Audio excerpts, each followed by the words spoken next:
Hello students, अब start करते हैं 10th chemistry acid basis and salt के एनसीईआरटी सॉल्यूशंस। ठीक है। अब हमारे एनसीईआरटी के क्वेश्चंस जो हैं उनको हमें देखना है कि कैसे उनको सोल्व करना है एग्जाम में। राइट।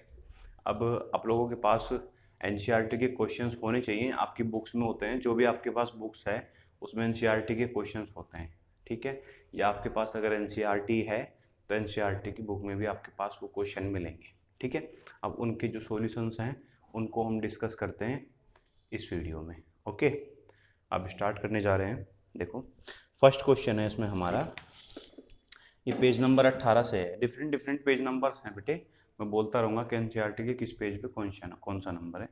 पेज नंबर 18 पे है, you have been provided with 3 test tube. कह रहा है कि आपको 3 टेस्ट ट्यूब दी गई हैं। One of them contains distil water and the other 2 contain an acidic solution. ठीक है। कह रहा है कि इसमें से एक में डिस्टिल वाटर है और उसमें से 2 में एक एसिडिक सॉल्यूशन है और बेसिक सॉल्यूशन है। ठीक है। If you are given only red litmus paper, how will you identify the contents of each test tube. कह रहा है कि आप तीनों टेस्ट ट्यूब में, एक में तो है सिंपल वाटर, एक में है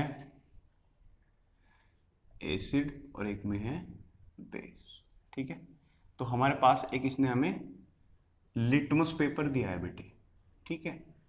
एक लिटमस पेपर इसने हमें दिया है। ये पूछना चाह रहा है कि आप litmus paper, red litmus paper दिया है, कह रहा है कि ये लिटमस पेपर जो है ये कैसे चेंज होगा और हम कैसे पता करेंगे कि ये वाटर एसिडिक है, बेस है या क्या है। ठीक है।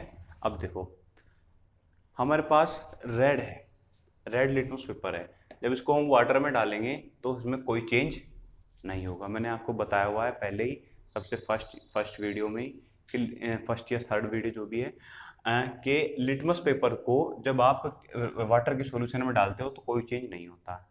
और उसके बाद अगर आप इसको बेस में डालोगे, रेड लिटमस पेपर जो होगा, अगर आप इसको बेस या एल्कली या अगर किसी एल्कली सॉल्यूशन में डालोगे तो ये रेड लिटमस पेपर को टर्न कर देगा ब्लू लिटमस पेपर में। और जब इसको आप ब्लू को एसिड में डालोगे तो आपको ये रेड कर देगा। ठीक है। तो ऐसे आपको पता चल जाएगा कौन सा सॉल्यूशन क्या है। ठीक है।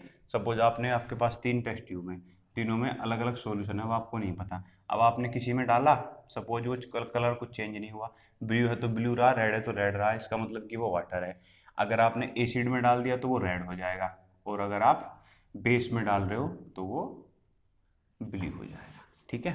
नेक्स्ट क्वेश्चन है, कह रहा है कि वाई शुड कर्ड यानी कि दही एंड सोर। ठीक है। Why should curd and sour substance यानी कि कड़वे substance not be kept in brass and copper vessels. ठीक है।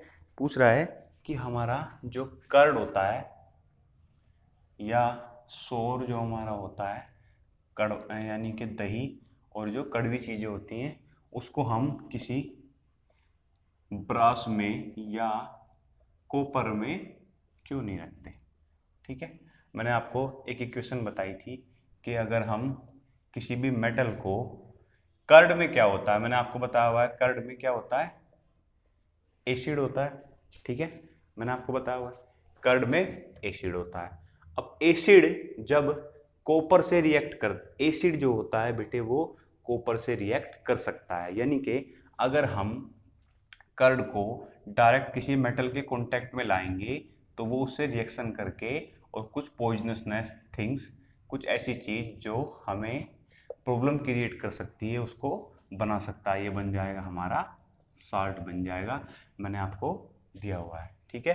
तो अगर ये साल्ट बन गया और ये साल्ट कैसा बन जाएगा, पॉइजन।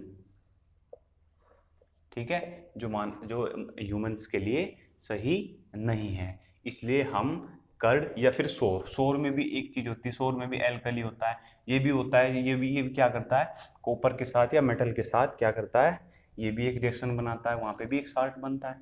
ठीक है। वो भी हमारे लिए प्रॉब्लम क्रिएट करता है। तो इसलिए हम इसको मैं किसी मेटल में, कॉपर या ब्रास में नहीं रखते हैं, ऐसे मेटल में रखते हैं जहाँ पे ये रिएक्शन ना कर सके। ठीक है बेटे, ये इसका मेन रीजन होता है। आप नेक्स्ट क्वेश्चन की बात करता हूँ। Which gas is usually liberated when an acid react with a metal? Illustrate with an example how will you test for the presence of the gas। कह रहा है कि कौन सी गैस लिबरेट होगी जब एसिड किसी मेटल के साथ रिएक्ट करता है। अब देखो वही इक्वेशन आ गई, एसिड जब किसी मेटल के साथ, सपोज इसमें कुछ एसिड है, ठीक है, और मेटल हमारा ये है, सपोज 2Na प्लस H2SO4, ठीक है। सपोज ये हमारा मेटल है, ब्रोस का, कॉपर, ब्रास, कुछ भी ले सकते हो आप यहाँ पे, ठीक है। Na तो ये बन जाएगा Na2SO4, तो ये क्या होता है हमारा एसिड, और ये क्या है हमारा मेटल, ठीक है।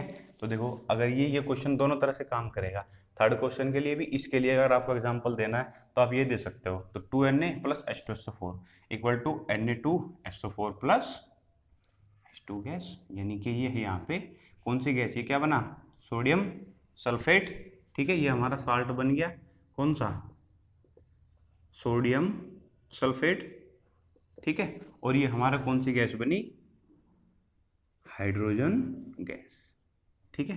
यहाँ पे कौन सी गैस लिबरेट हो रही है इस इक्वेशन में, हाइड्रोजन गैस, ठीक है। इस मेटल की जगह आप सोडियम भी ले सकते हो, जिंक भी ले सकते हो, कुछ भी ले सकते हो, आयरन भी ले सकते हो, ठीक है। अब इसके बाद इसका नेक्स्ट क्वेश्चन है कि how will you test for the presence of the gas. कह रहा है कि गैस को आप कैसे टेस्ट करोगे। अब इसको टेस्ट करने के लिए कि यही गैस निकल रही है, ठीक है, इसको टेस्ट करने के लिए हम क्या करेंगे, सपोज हमारे पास एक सॉल्यूशन है, सपोज कर्डी है हमारे पास, ठीक है। तो जब हम इसको किसी एसिड में डालते हैं, जब हम इसको किसी मेटल के कांटेक्ट में लाते हैं या इसको बर्न करते हैं, तो हमें एक साउंड जो है, एक बर्फ फर्नेस के जैसा हमें फील होता है। क्या फील होता है बेटे, गर्मी भी बहुत ज्यादा हो रही है।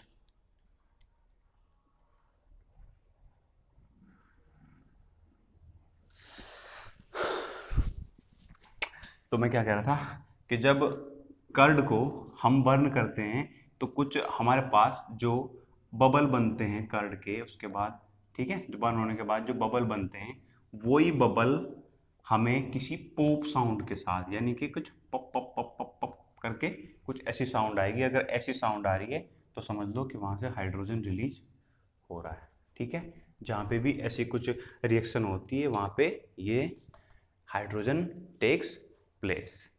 ओके, नेक्स्ट क्वेश्चन कह रहा है कि metal compound A react with dilute hydrochloric acid to produce effervescence, ठीक है, टू प्रोड्यूस इफरसेंस, ठीक है। The gas evolve extinguishes a burning candle। Write a balanced chemical equation for the reaction if the two compound formed is calcium chloride, ठीक है।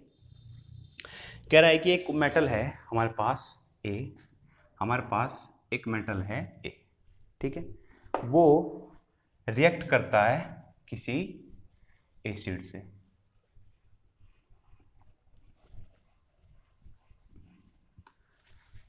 कह रहा है कि हमारे पास एक मेटल है और वो रिएक्ट करता है डाइल्यूट हाइड्रोक्लोरिक एसिड से, और उसकी और एक बर्फ और एक प्रोड्यूस करता है इफरसेंस, ठीक है। सपोज ए है हमारे पास, ये हाइड्रोक्लोरिक एसिड से रिएक्ट करता है, तो हमारे पास एक चीज प्रोड्यूस होती है, और कह रहा है साथ में कि बाद में चल के इसने हमें कैल्शियम क्लोराइड दिया और एक बर्फ और एक इफरसेंस के साथ एक गैस निकली वहां से। देखो बेटे, इफरसेंस का मतलब होता है कि कोई ऐसी गैस कि जब वो निकले तो वो इफरसेंस हो, ठीक है, कि वो इफरसेंस हो, मतलब या फिर एक चीज जिसने और बताई है कि वो जो गैस निकलेगी वो कोई बर्निंग अगर कैंडल है, अगर हमारे पास बर्निंग कैंडल है उसको वो एक्सटिंग्विश कर देगी, मतलब उसको बुझा देगी। ठीक है, अब मतलब कि यहाँ से ऐसी कौन सी गैस होती है जो इसको बुझा दे? ऐसी गैस होती है बेटे CO2। ठीक है, ऐसी गैस होती है जो बर्निंग कैंडल को बुझा दे, वो होती है CO2। तो मतलब यहाँ पे CO2 भी निकलना है। ठीक है, अब अब हमें खुद से देखना है कि वो मेटल ए क्या है। अब देखो इसमें Ca है, कैल्शियम है, ठीक है, कार्बन भी है और ऑक्साइड है। ठीक है, अब हमारे यहाँ पे HCl है और H है। ठीक है, तो हम यहाँ पे ऐसी कोई कंपाउंड लेंगे जिसमें कार्बन हो और जिसमें कैल्शियम हो, कार्बन हो और ऑक्सीजन हो। हमारे पास ऐसा क्या है? Calcium carbonate. क्या है? Calcium carbonate. ठीक है, CaCO3। ठीक है, CaCO3, यहाँ पे 2 लिखना जरूरी है जब इक्वेशन बैलेंस होगी। अब देखो, अब अगर हमने CaCO3 लिया फिर क्या होगा? देखो CaCl2, ठीक है, फिर यहाँ पे हमें CO2 अलग मिल गया और फिर क्या मिला हमें? एक चीज और, H2O। ठीक है, तो हमारा जो कंपाउंड ए है वो है कैल्शियम कार्बोनेट, और जो हमें गैस मिली है, जो हमारे पास गैस आई है वो आई है CO2। ठीक है, क्योंकि इसने बर्निंग कैंडल को बंद कर दिया, बुझा दिया। ठीक है, और उसके बाद एक हमें वाटर अलग से मिल गया। तो हमें ऐसे चीज़ों को देखना है, ऐसे हमें समझना है। उसके बाद नेक्स्ट क्वेश्चन की बात करते हैं। नेक्स्ट क्वेश्चन है हमारा, कह रहा है कि why do HCl HNO3 ETC etcetera so acidic character in aqueous solutions.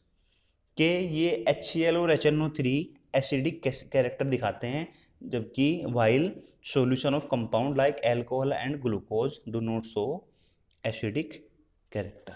ठीक है, कि जबकि कह रहा है कि HCl, ठीक है, कह रहा है कि HCl और HNO3 तो हमारे एसिडिक प्रॉपर्टीज दिखाते हैं, जबकि एल्कोहल यानी C2H5OH या ग्लूकोज, ग्लूकोज का फॉर्मूला होता है C6H12O6, ये हमें क्या दिखाते हैं? बेसिक नेचर दिखाते हैं। ठीक है, इनकी प्रॉपर्टी जो होती हैं बेसिक होती हैं। तो पूछ रहा है कि ऐसा क्यों होता है। ठीक है, देखो मैंने आपको बताया था कि पूछ रहा है कि किसी भी एक्वियस सॉल्यूशन में, ठीक है, तो जब मैंने आपको बताया कि एक्वियस सॉल्यूशन यानी वाटर, एक्वियस सॉल्यूशन यानी कि वाटर, ठीक है, वाटर का सॉल्यूशन, एक्वियस सॉल्यूशन मतलब जो सॉल्यूशन वाटर का होता है उसको बोलते हैं। तो यहाँ पे देखो क्या होता है, यहाँ पे 2 आयन बन जाते हैं, H3O positive plus Cl negative. ठीक है, अब ये जो आयन बनता है ऐसे ही आयन हमारा HNO3 में भी बनता है। ठीक है, अब क्योंकि हमारे पास हाइड्रोनियम आयन होता है, कौन सा आयन होता है? इसको बोलते हैं हाइड्रोनियम आयन। ठीक है, हमारे पास एक हाइड्रोनियम आयन बनता है, ठीक है, जो रिप्लेसेबल है, जो चेंज हो सकता है, जो अपने जगह चेंज कर सकता है। किस में? या हमारे पास इसमें एक हाइड्रोजन आयन भी अलग बनता है। अगर मैं हाइड्रोजन और क्लोरीन को अलग करूं तो हमारे पास एक ये भी आयन अलग से बन जाएगा, इसको भी हाइड्रोनियम आयन ही कहते हैं। ठीक है, ऐसे ही HNO3 में भी। तो मतलब हमारे पास एक हाइड्रोजन आयन अलग हो रहा है जो रिप्लेसेबल है, जो अलग अलग जगह जा सकता है, और जहां पे हाइड्रोजन का एक्सेस होता है, जहां पे हाइड्रोजन का एक्सेस होता है तो उस कंडीशन में हमारा वो सॉल्यूशन एसिडिक बन जाता है। ठीक है, जिस सॉल्यूशन में हाइड्रोजन का एक्सेस हो जाएगा वो सॉल्यूशन एसिडिक बन जाएगा। और अब बात करते हैं C2H5OH। अब आप कहोगे सर यहाँ पे भी तो हमारा, यहाँ पे भी तो वाटर है। नहीं, जब ये वाटर के साथ रिएक्ट करता है तो इससे कोई भी हाइड्रोजन आयन रिलीज नहीं होता।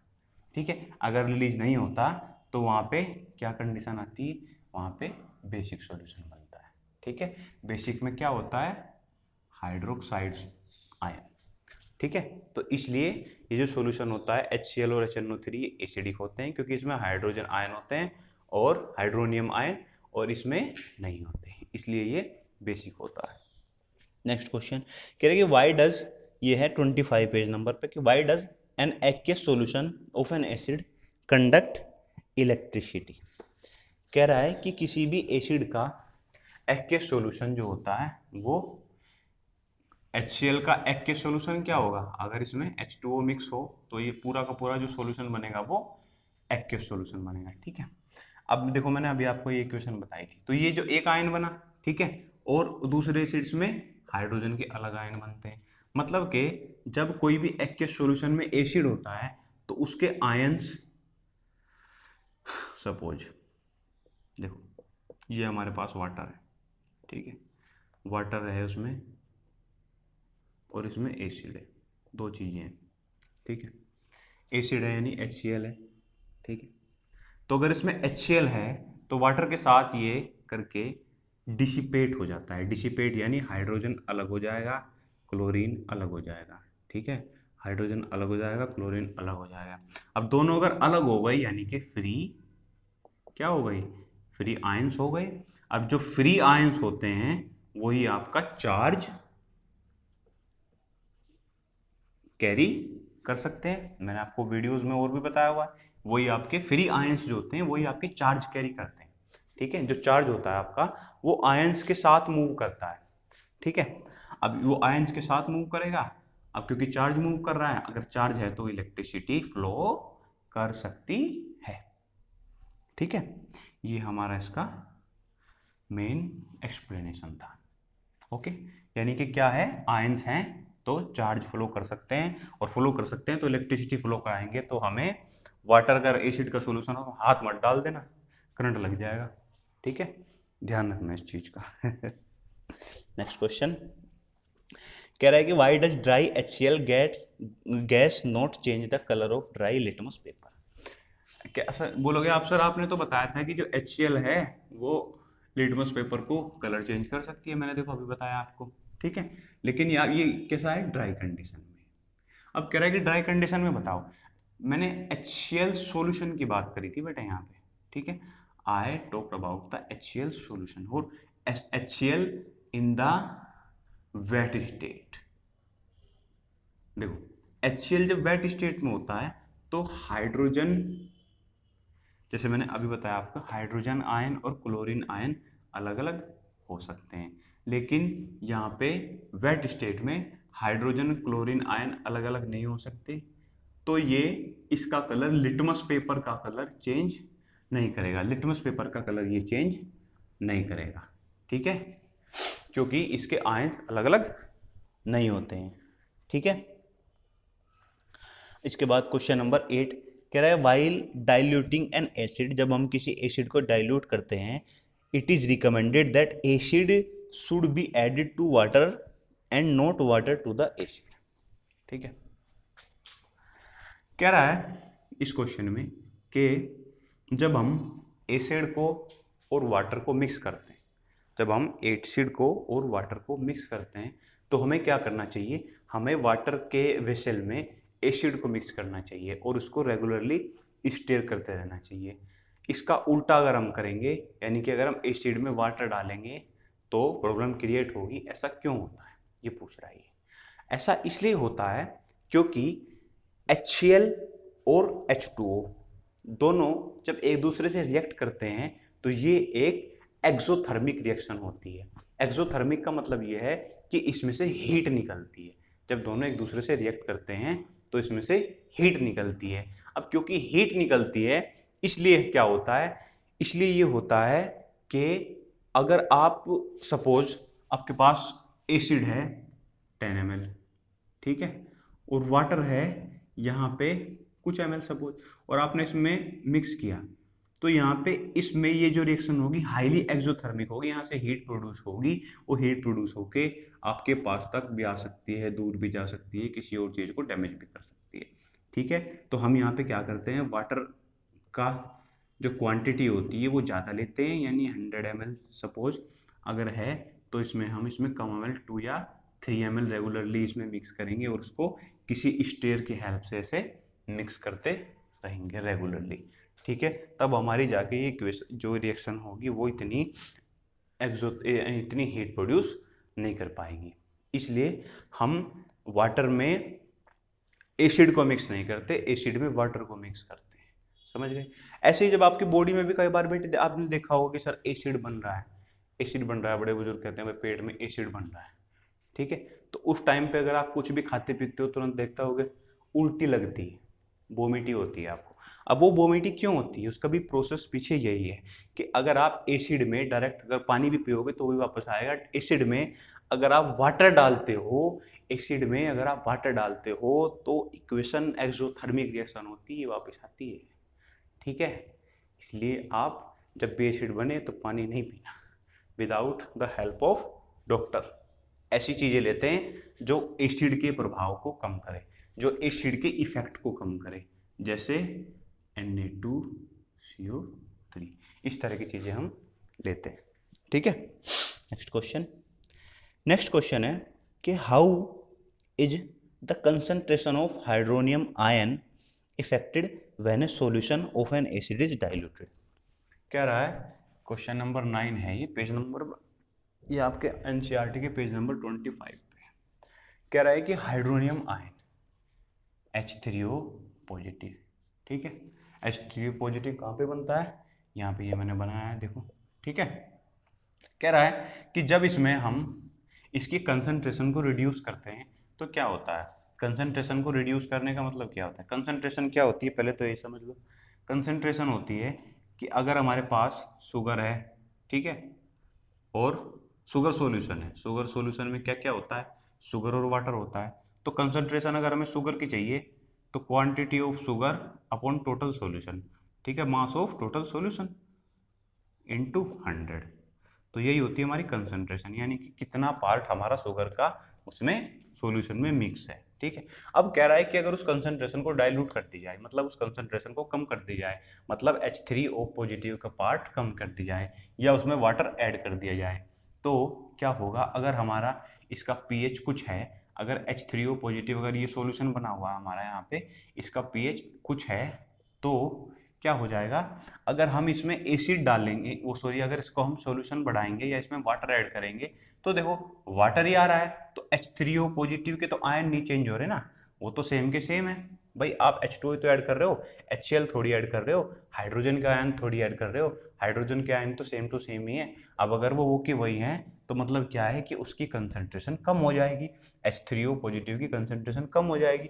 अगर कंसंट्रेशन कम होगी तो हमारा जो सॉल्यूशन होगा वो उसका pH बढ़ जाएगा, ठीक है, उसका pH बढ़ जाएगा, या ये कह लो कि वो कम एसिडिक हो जाएगा, ठीक है। नेक्स्ट क्वेश्चन है बेटे कि how is the concentration of hydroxide ion affected when excess base is dissolved in solution of sodium hydroxide. कह रहा है कि कंसंट्रेशन ऑफ हाइड्रोक्साइड आयन की क्या इफेक्ट होता है उस पर जब वो बढ़ जाता है।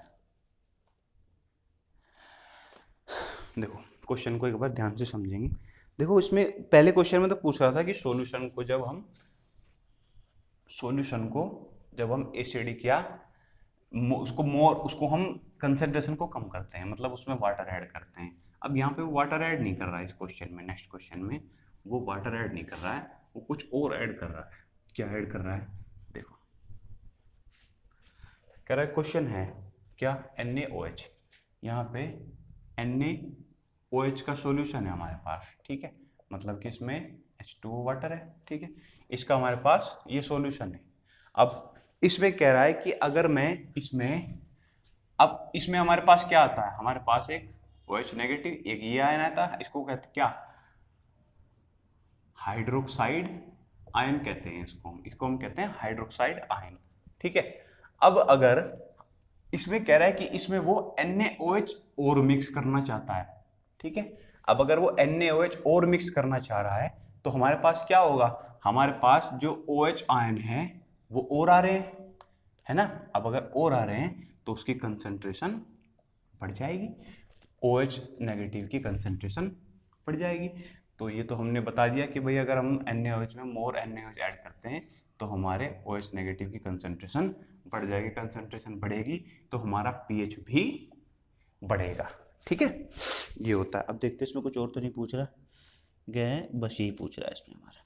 ठीक है, नेक्स्ट क्वेश्चन है। इसमें अगर आप चाहो तो मैं आपको बताऊं, मैंने आपको वैसे तो बताया भी हुआ है कि NaOH जो होता है हमारा Na पॉजिटिव और OH नेगेटिव। ठीक है, ये जो चीज़ होती है ये अलग आके निकलती है। ठीक है, अब नेक्स्ट क्वेश्चन है क्या कि यू हैव टू सॉल्यूशन, हमारे पास दो सॉल्यूशंस हैं A और B। The pH of solution A is 6 and pH of solution B is 8। हमारे पास दो सॉल्यूशन है, एक का pH 6 है और B का pH 8 है। ठीक है, दूसरी, अब इसमें क्वेश्चन क्या कह रहा है, वो क्वेश्चन कह रहा है कि which solution has more hydrogen ion concentration, कि किस सॉल्यूशन में हाइड्रोजन आयन के कंसंट्रेशन ज़्यादा है। ठीक है, कैसे पता चलेगा? अब भाई जिसका pH कम होता है, जिसका pH कम होता है, जिसका pH ज़्यादा होता है, जिसका pH ज़्यादा होता है उसमें कंसंट्रेशन किसकी ज़्यादा होती है? हाइड्रोक्साइड आयन की, यानी कि ज़्यादा कितना? 7 से ज़्यादा, 7 से ज़्यादा। ठीक है, तो हाइड्रोजन आयन के कंसंट्रेशन जहाँ पे ज़्यादा है तो वो सॉल्यूशन कैसा होता है? वो एसिडिक होता है। ठीक है, तो एसिडिक कौन सा हमारा यहाँ पे? जिसका pH कम है, तो यानी कि हाइड्रोजन आयन किस में ज़्यादा होंगे? ए वाले में। ठीक है, फिर क्या पूछ रहा है? नेक्स्ट क्वेश्चन पूछ रहा है कि which should is why which solution is acidic और विच इज बेसिक। कौन सा सॉल्यूशन एसिडिक, कौन सा बेसिक है? अब जिसका pH कम है वो एसिडिक होता है, जिसका pH ज़्यादा है वो बेसिक होता है। ठीक है, यानी कि बी वाला बेसिक और ए वाला acidic. Next question, page number 28। What effect does the concentration of hydrogen ion have on the nature of the solution, कि अगर हाइड्रोजन आयन है वो किसी सॉल्यूशन के नेचर पे क्या इफेक्ट डालता है? भाई अगर हाइड्रोजन आयन बढ़ते हैं तो सॉल्यूशन मोर एसिडिक हो जाता है, और अगर वो कम होते हैं तो वो मोर बेसिक हो जाता है। ठीक है, next question, page number 28। Under what soil condition do you think a farmer would treat the soil of his field with quicklime or slaked lime और chalk? ठीक है, और चाक। देखो, क्विक लाइम यानी CaO, ठीक है, स्लेक्ट लाइम यानी CaOH का ट्वाइस, और चौक CaCO3 कैल्शियम कार्बोनेट। ठीक है, इसको कहते हैं हम कैल्शियम ऑक्साइड, कैल्शियम ऑक्साइड, इसको कहते हैं कैल्शियम हाइड्रोक्साइड, और इसको कहते हैं कैल्शियम कार्बोनेट। ठीक है, हिंदी में कहे तो बुझा हुआ चूना। ठीक है, ये सिर्फ चूना। ठीक है, और ये चौक, चौक जो होती है ब्लैक बोर्ड पे जो चौक से लिखते हैं वही चौक होती है। ठीक है, अब इसमें ये पूछना चाह रहा है, क्या पूछना चाह रहा है कि मिट्टी में इसको जब ऐड करते हैं, मिट्टी जब हमारी एसिडिक होती है, इन सब का जो नेचर होता है वो होता है बेसिक। ठीक है, तो मिट्टी हमारी जब एसिडिक होती है तो उसमें हम कोई बेसिक चीज डालते हैं तो वो लेस एसिडिक हो जाती है। ठीक है, और लेस एसिडिक होगी तो हमारी फर्टिलिटी यानी उपजाऊपन ज़्यादा होगा। ठीक है, तो इसलिए हम इन सब चीज़ों को मिट्टी में डालते हैं। समझ गए? Next question, page number 33। What is the common name of compound CaOCl2? Common name of compound CaOCl2। ठीक है, calcium oxychloride CalCium, oxy CHLORIDE, calcium oxy chloride. Common name, ये तो क्या है? ये तो फॉर्मूला नेम हो गया। कॉमन नेम इसको क्या कहते हैं? इसको कहते हैं ब्लीचिंग पाउडर। ब्लीचिंग पाउडर जिससे ब्लीच होती है। ठीक है, यानी टू मेक समथिंग वाइट। ठीक है, और ये कैसे फाउंड होता है? हमें कैसे फाउंड होता है याद करो। अगर हम कैल्शियम हाइड्रोक्साइड में Cl2 मिक्स करते हैं तो हमारा बन जाता है CaOCl2 प्लस H2O। ये यहाँ पे बन गया ब्लीचिंग पाउडर। ठीक है, ये कैल्शियम हाइड्रोक्साइड, ये रहा कैल्शियम हाइड्रोक्साइड। ठीक है, यानी कि सिलेक्ट लाइम में अगर आप क्लोरीन ऐड करते हो तो हमारे पास ब्लीचिंग पाउडर बन जाता है। इसका नाम होता है ब्लीचिंग पाउडर। आप समझिए। फिर next question, name the substance which on treatment with chlorine yield bleaching powder. Low next question ये है, कह रहा है कि क्लोरीन में कौन सा सब्सटेंस ऐड करें जो ये यील्ड करता है कैल्शियम ऑक्सी क्लोराइड। ठीक है, क्या ऐड करो तो बता ही दिया मैंने कि कैल्शियम हाइड्रोक्साइड ऐड करो क्लोरीन के साथ तो हमारा ब्लीचिंग पाउडर बन जाएगा। ठीक है, कह रहा है कि next question page number 33, name the solution sodium compound which is used for softening hard water. कह रहा है उस कंपाउंड का नाम बताओ जो वाटर को सॉफ्ट करने के लिए यूज होता है। ठीक है, अब पहले हम समझते हैं कि वाटर को सॉफ्ट क्यों किया जाता है। जो हार्ड वाटर होता है, जो हार्ड वाटर होता है, ये हमारा हार्ड वाटर है और ये हमारा सॉफ्ट वाटर। ठीक है, हार्ड वाटर में हमारे जो मिनरल्स होते हैं वो ज़्यादा होते हैं, सॉफ्ट वाटर में हमारे जो मिनरल्स होते हैं वो कम होते हैं। हार्ड वाटर का डिसएडवांटेज ये है कि ये आपके घरों के पाइप्स